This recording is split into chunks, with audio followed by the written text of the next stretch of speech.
Hello and welcome to another SkaredCast review video. I'm Skari, your grateful host, and today we continue our pre-release review of the latest Psychic Awakening book, The Greater Good. We looked at the Tau, we looked at the Astra Militarum and Scions, and now we look at the Genestealer Cult. For the other videos, check the links in the description down below. But let's begin.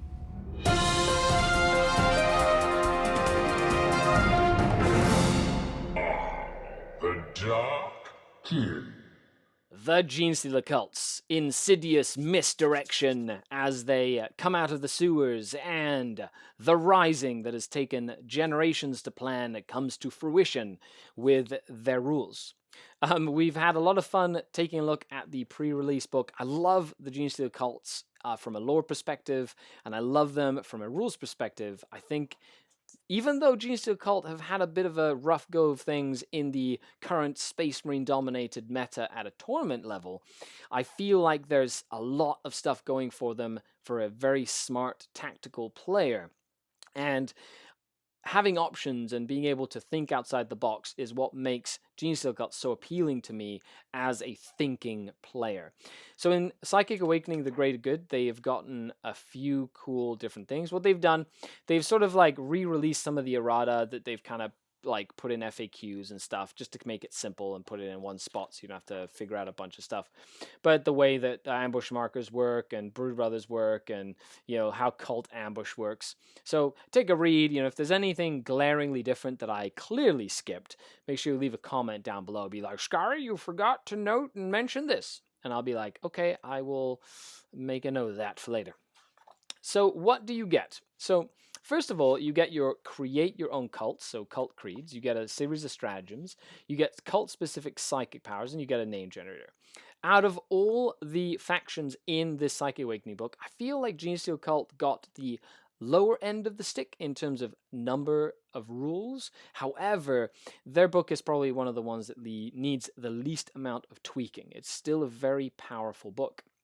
And even though there are only a few number of rules in this book, they are all very specific and they add a lot of gameplay in its own way. And I know, you know, the Genestealer Cult players I know are going to be very excited about digging their teeth into, or their metaphorical baby claws, into something like this. Okay, so let's talk about cult creeds. They got 1, 2, 3, 4, 5, 6, 7, 8, 9, 10, 11. So you get 11 different ones. Okay, not too bad, not too shabby. You can pick and choose 2 from this list, and that gives you your own special cult creed, right? So you lose access to the cult-specific warlord traits, stratagems, and relics from like the Genestealer Cult book. However, if you have something in here that you like a lot or kind of suits your playstyle, it allows you to make a build that's specifically built in bonuses for this sort of thing, which is kind of neat. So, Hunter's Instincts. Until the end of the first battle round, add 1 to advance and charge rolls made for units with this cult creed. Most of your units are going to be in ambush sometimes, so okay, fair enough. However, if you do the kind of player that uses a large unit of aberrants and puts them on the table turn 1, and you want to get them in your opponent's face real quick, then having a +1 to advance and charge is really good, especially if you put the power on them to advance and charge. Innate Fighters.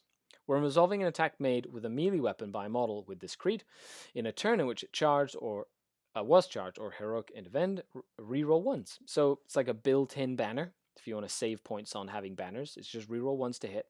That's not bad. You know, Pauper Princes reroll all misses in close combat, so you're kind of comparing apples and oranges here. Thralls of the Patriarch. When a morale test is taken for a unit with this creed, halve the number of models that flee. So, okay, cool. You know, that's neat. It means they don't have to stick around the Patriarch to stay around for the whole game, but a lot of times you're just making them fearless anyway, in my opinion. Seasoned Enforcers. Infantry models with this cult creed do not suffer penalty from moving and firing heavy weapons. So very like Rusted Claw style. I believe that's what Rusted Claw get. Okay, neat. So your heavy mining lasers can move and shoot. Agile Outriders. Biker models with this cult creed do not suffer the penalty from moving and firing heavy weapons, and do not suffer the penalty for advancing and firing assault weapons. Cool. So it makes them super fast and mobile. Armor-piercing ammunition. When resolving an attack made with an auto pistol, auto gun, or heavy stubber by a model with this cult creed against a unit that is within half range, it's +1 AP. So you have to be really close for it to work, but you get +1 AP on like a lot of your like just basic guns. Interesting choice. Munitions experts add +1 to strength of grenade weapons with this cult creed. Very cool if you're using demolition charges. All of a sudden your demo charges a +1 strength. Like, that's pretty awesome, if you ask me. Like, demo charges are already really nasty, but having just +1 strength, that's not bad. Unnatural Symbiosis. When a psychic test is taken for a cult model with this creed within 6 inches of another cult unit, you can reroll any or all of the dice of 1. So you can reroll ones. Cool. So reroll ones if they're close to each other. Fair enough. Workers Arisen. When resolving an attack made with a weapon from the heavy mining weapons list by model, you can reroll hit rolls. So they can reroll hits with like their heavy mining lasers and things like that. That's cool. I kind of like that a lot. It makes them more efficient at shooting. Devout Worshippers. When a charge roll is made for a cult unit within 3 inches of a friendly hybrid metamorph unit, you can reroll the dice. This cult creed cannot be selected together with Hunter's Instinct, so you can't get the +1 to advance and charge. Okay, fair enough. But you take a metamorph unit, makes all the other cult units better at charging. Neat, but you already get that with like a banner and things like that in certain units. So a lot of this is kind of redundant, right? But I really like the +1 strength one. I think that's a standout one. And then you have Poison Blades. When resolving an attack made with a bone sword, a lash whip, or a bone sword, or a cultist knife by a model with this cult creed, an unmodified roll hit of a 6, you can make an additional attack using the same weapon. So unmodified 6s to hit are extra attacks. So like Death to the False Emperor style. So I could see that seeing some play. However, I really like the +1 strength one, and I really like the psychic test rerolling one. I think that's important. Having the ability to reroll psychic tests can be very, very powerful and game winning, or reroll ones at least. So those are cult creeds. Which one was your favorite? Let me know in the comments below. And then we have a plethora of new stratagems. 14. So 14 stratagems, pretty decent.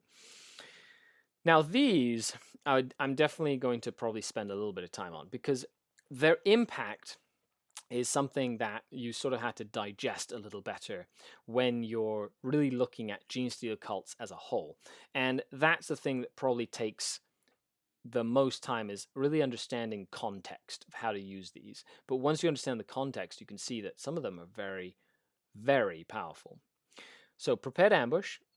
Use the stratagem at the start of your shooting phase. Select one Neophyte Hybrid unit from your army that was set up using Cult Ambush. Until the end of that phase, autoguns in that unit equipped have Assault 2. A lot of people are like, well, why do you have it if they're already rapid fire? Well, this means that they don't have to be set up within 12 of the enemy. They can be set up within 24 of the enemy and keep their firepower intact. So if you have like a big unit of 20 of them show up or whatever, and they all have Assault 2 guns within like 24 inches, that's not bad. It means you can like you don't have to commit them and get them all killed essentially the next turn. So that can be pretty powerful just from a maneuvering perspective. Annihilating Advance. Use a stratagem in your charge phase when a Goliath Rock Grinder from your army finishes a charge move.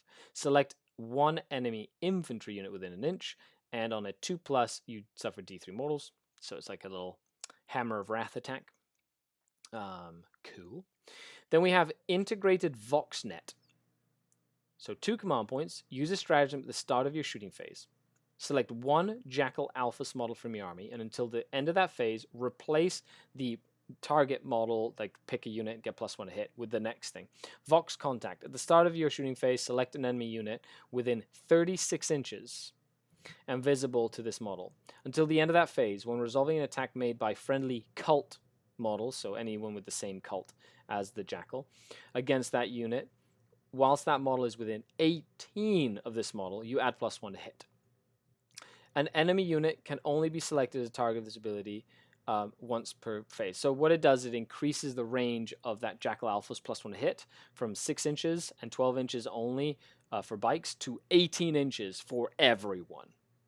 which means you can have one Jackal Alpha just going around picking out targets, being like, let's kill that thing now. And then everybody's like, "Brrr," dead.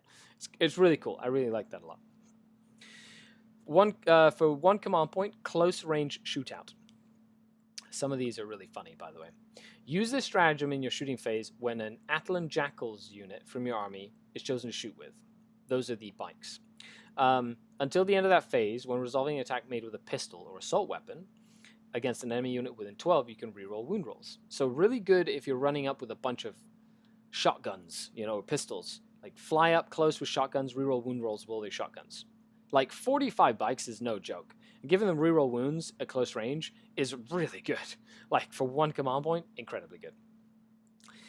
For one command point, Violence Unleashed. Use this stratagem in the fight phase when a hybrid metamorphs unit from your army is chosen to fight with. Until the end of that phase, add 1 to attacks of models in that unit. Hybrid metamorphs already have like 5 attacks each. Giving them an extra attack in the fight phase and making them go up to like 6 attacks apiece is crazy. They are like they just clear through chaff like nobody's business. So I like that stratagem a lot for one command point. For one command point, Commanding Amplification. Use a stratagem before the battle. Select one Clamavus model. The range of that model's Proclamator Hailer ability is increased by 3 inches. The same model cannot be selected by the stratagem more than once per battle. So anything that increases the range on things like that is really cool. And I like that because it affects it for the entire game, which is pretty neat. The Gnarled Fist. Use this stratagem before the battle. Select one Abominant unit from your army. That unit's The Chosen One ability affects friendly aberrant units within 9 instead of within 6. So another increase of the aura that affects the unit for the entire battle, which is pretty cool for one command point. So it just makes you can have one unit affect more of the battlefield, which I think is really important. For one command point, Raking Fire. Use a stratagem in your shooting phase. Select one Achilles Ridge Runner unit from your army until the end of the turn. When resolving an attack made with a heavy stubber by a model in the unit, add 1 to hit and wound rolls. So Ridge Runners are okay. You're seeing them more with like the D3 last cannon, like the heavy mining lasers or whatever. So that's pretty cool. But adding +1 to hit and wound for heavy stubbers is not bad. Like they're strength 4, they're long range. So lots of shots that get +1 to hit and wound with, say, a Jackal that gives them like +1 to hit a specific target. So you could just have like a bunch of firepower go down, and it's like against a horde or something. It's interesting. It's good. For 1 CP, it's not terrible. For 1 CP, the Cult's Psyche. Use this stratagem before the battle. Select one Cult Magus. That unit can attempt to manifest 1 additional psychic power in the psychic phase. And when a psychic test is taken for that unit, add 1 to the roll for each other friendly Cult Psychic unit within 3 inches to a max of +3. So that is cool. You get an extra power on the Magus, and you get +1 to cast for every other Psyker that's near him, which I think is amazing. That's really cool. So you could have like the Patriarch who's a Psyker with him who's a Psyker, like if they get the cult. I think, do Patriarchs get a cult rule? Maybe not. But if you have like multiple Maguses, they can all be like, haha, we're awesome. 1 CP. Slipping Through the Shadows. Use this stratagem in your movement phase when a Sanctus unit is chosen to move. Till the end of that phase, when that unit advances, add 6 to its move. And until the end of that phase, instead of making an advance roll. In addition, until the end of the turn, that unit can be chosen to charge with even if they advanced. Okay, so Sanctuses are normally kept with a sniper rifle in the backfield, so it might be really useful to get onto an objective right at the end of the game to be like, haha, I can advance 6 inches and still charge you and get onto an objective, that sort of thing. So I could see that being useful that way. Genetic Lineage. Use this stratagem in the charge phase. Select one Acolyte Hybrid unit from your army. Until the end of that phase, that unit can be chosen to charge even if it advanced. So a 1 CP advance and charge for Acolyte Hybrids. Nice. I like that one a lot. You're going to see that one a lot. 1 CP Evasive Driving. Use a stratagem in your opponent's shooting phase when a Goliath, Rock Grinder, or Truck from your army is chosen as a target of an attack made with a ranged weapon. Weapons with AP of -1 or -2. So it ignores -1 or -2 AP when you shoot at it. Cool. Overcharged Weaponry. Probably one of the ones we're not going to see too often. Overcharged Weaponry. Use this stratagem in your shooting phase when a cult unit is chosen to shoot with. Until the end of that phase, when resolving an attack made with a clearance incinerator, heavy mining laser, or heavy seismic cannon by a model in that unit, add 1 to wound rolls. Now this is incredibly powerful because you can do this with any, like, it's a heavy mining laser or heavy seismic cannon. Like, this is a Ridge Runner Paradise. +1 to wound for your Ridge Runners. Amazing. They have last cannons already.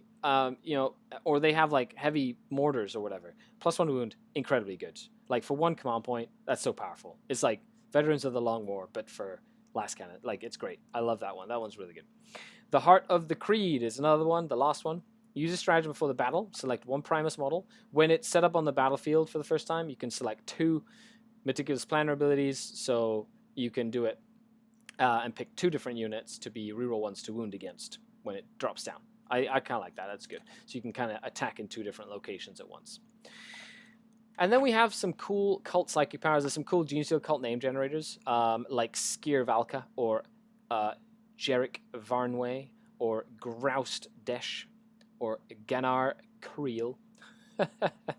Hilarious names. I love it. But the psychic powers is a cult psyker can know the psychic power of their respective cult instead of generating a psychic power from the Broodmind discipline.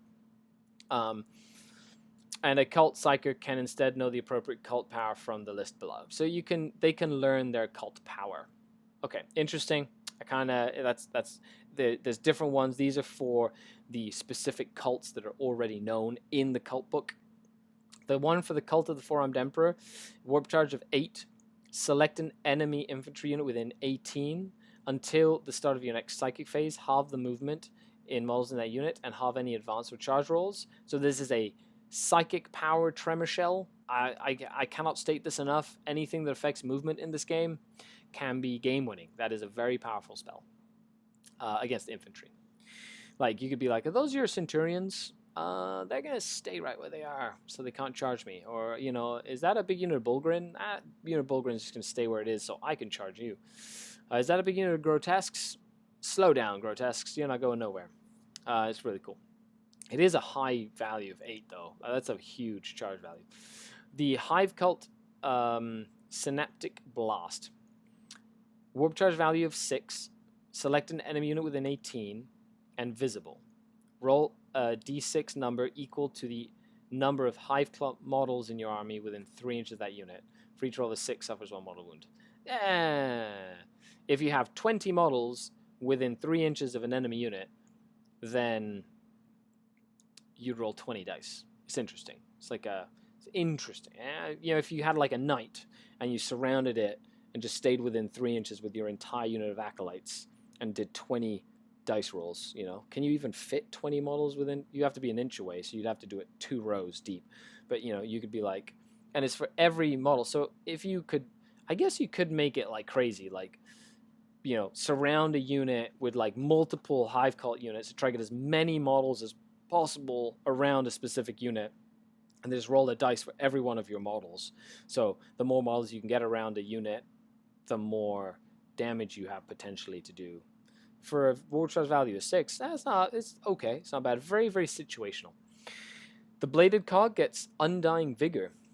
Warp charge value of 6. Select a Bladed Cog unit within 12. Until the start of your next psychic phase, you get a 5-up Feel No Pain.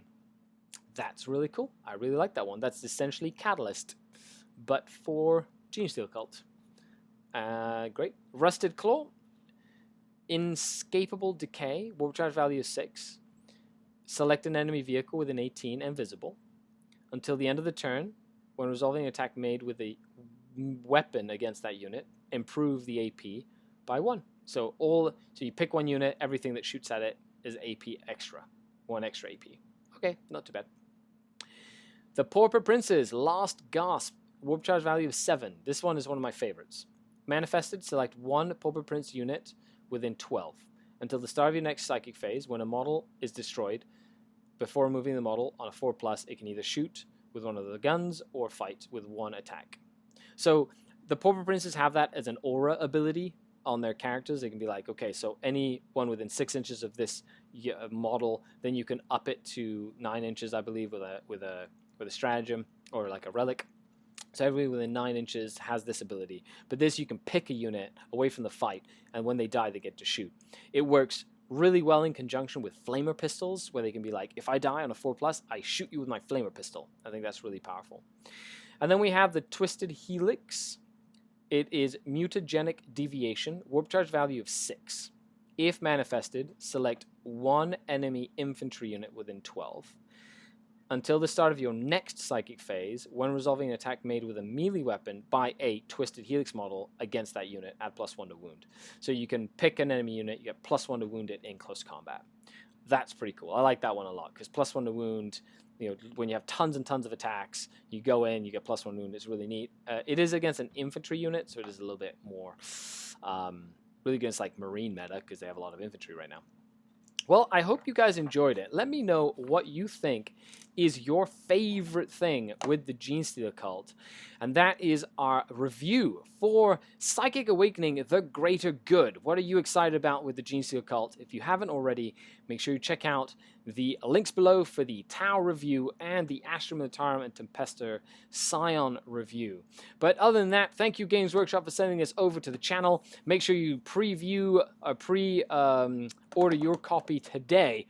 And I am Skari, your grateful host, signing off until the next time. Once again, a huge shout out to the patrons of the channel, thanks to whom everything is possible. So if you haven't already and you'd like to support what I do, check the link down for Patreon as well.